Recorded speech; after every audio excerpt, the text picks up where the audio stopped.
organisers that I'm sharing this platform with today, I have been admiring for a decade. So I am honestly so honoured to be here with them, but with you guys as well.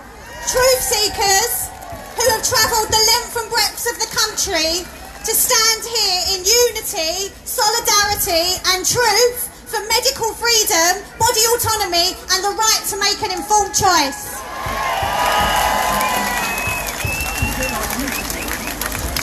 I'm not here today as an author or a health coach or a nutritionist. I'm here today as a mum because I need to speak on behalf of all of the parents that have been blindly led down a path of vaccinations without first ever being informed of the horrific circumstances that can happen post-vaccination. As a new parent, I was never ever told about the possible consequences that could happen with a vaccination. What I was told is all the things that could happen to my daughter if I didn't follow the ever-increasing vaccine schedule. When I was 30 years old, I became a new mum. And I really wanted to be an awesome one. So I researched cots, car seats, baby monitors, prams. I was pretty obsessed. At that stage, vaccines weren't on my radar. When my daughter was 8 weeks old, I took her for her first set of baby jabs, which is the 6-in-1, which is diphtheria, tetanus, polio, pertussis. I know I can see you all shaking your heads, it's all in one. What else is in that one? Hepatitis B and Hib, and that's given alongside rotavirus and meningitis B. 8 weeks old. 20 minutes after she was injected with all 8, I watched her little body convulse as she had a fit. It is definitely one of the worst things I've had to see in my life. I rung the GP back and I told them what had happened, and their advice was just give her Calpol because febrile convulsions are quite common post-vaccination. She didn't even have a temperature.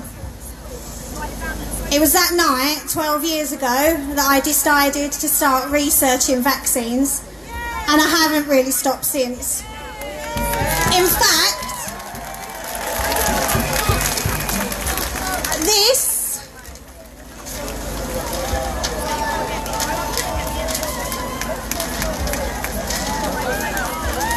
it's a lot. That is the list of all the links of the research papers, peer-reviewed studies, peer-reviewed articles, basically lies. All of the different documentaries and books that I have read or sat through to inform myself. It's also what I send people when they ask me, should I vaccinate my children? I can't tell you that. They're not my child. I'll never tell anyone not to vaccinate, but I will tell you to do your research, because the truth is learnt, never told, and I believe in body autonomy. So you can imagine, after 12 years of research, I uncovered quite a lot. And I want to share with you today some of the most startling things that I found out about vaccinations. So it turns out reactions are not actually that rare. A US study in 2010 revealed that every 40 doses results in a vaccine injury. If you do experience a vaccine injury, you're unlikely to be told about the yellow card scheme. I wasn't. Only because people aren't really told about the yellow card scheme, only 1% of vaccine injuries are reported, and out of that 1%, only 5% get compensation. If you do report a vaccine injury, or death, indeed death, you then have to be able to prove it, that this was a vaccine-induced death or incident. And then you may be able to get some compensation. But the compensation is not paid out by the manufacturers because they have legal immunity.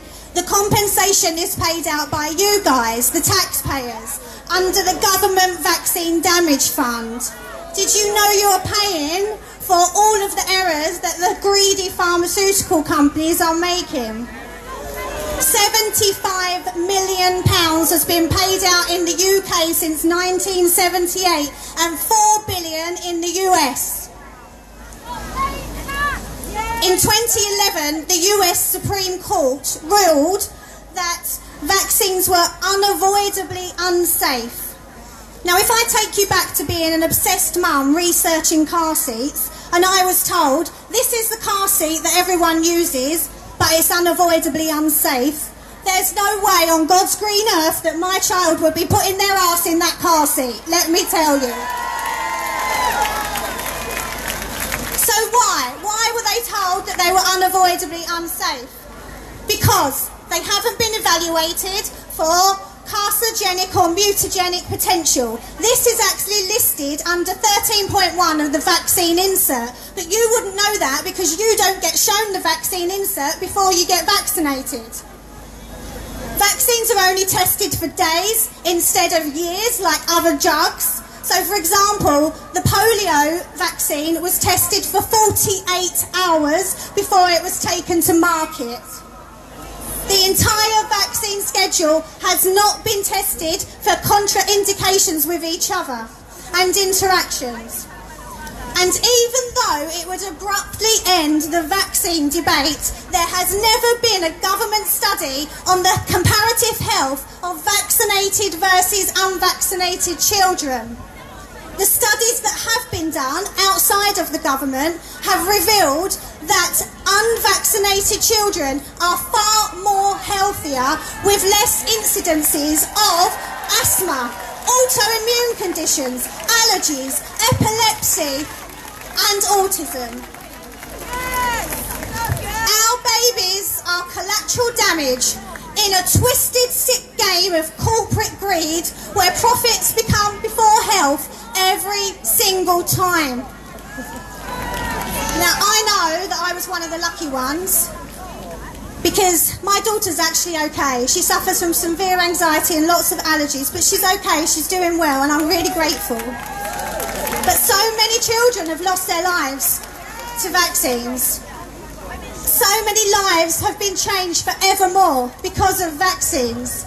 So many little bodies have been maimed because of these poisonous concoctions that are full of toxic ingredients that have never been tested, such as aborted fetal tissue and heavy metals. Parents have buried children in the mistaken belief that they'd done something wrong because their baby suffered from a sudden infant death syndrome. Little did they know that it's a listed adverse reaction on the DTaP insert, the vaccine my daughter reacted to. So why are these horrifically sad stories not made into the mainstream media? Why are they not seen as newsworthy? We know why. Because the mainstream media are heavily funded by the very companies that are injecting us with these toxic concoctions. They are paying billions in advertising revenue, and that is to safeguard their reputation and their profits. Once again, profits before life, every single time. It's a violation of our rights and it must end. And to those of you, I doubt any of you are here to be fair, but to those of you who believe that vaccines were eradicated infectious diseases such as polio and smallpox, please read Dissolving Illusions by Dr. Susan Humphreys, where you will be able to see the real timeline of vaccinations and the fact that a lot of infectious diseases were eradicated way before they came along. If you want to thank someone because you don't have infectious diseases anymore, you need to thank a plumber for sanitation, not a virologist or epidemiologist.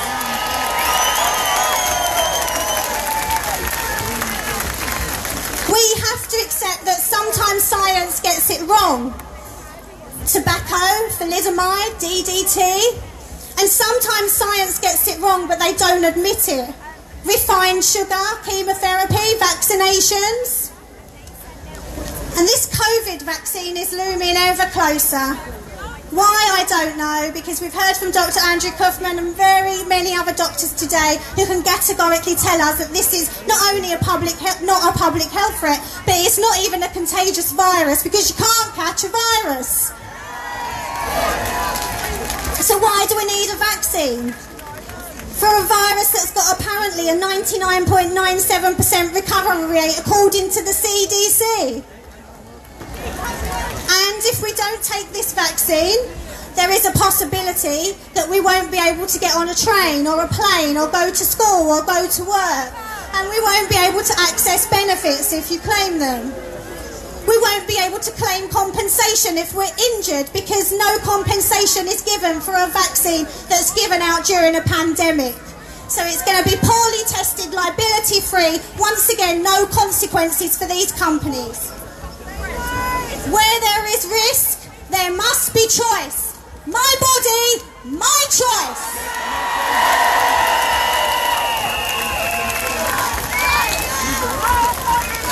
I want to share with you now some really powerful words which were shared with me from the other side of the world, where other warrior mamas are fighting for body autonomy and freedom too.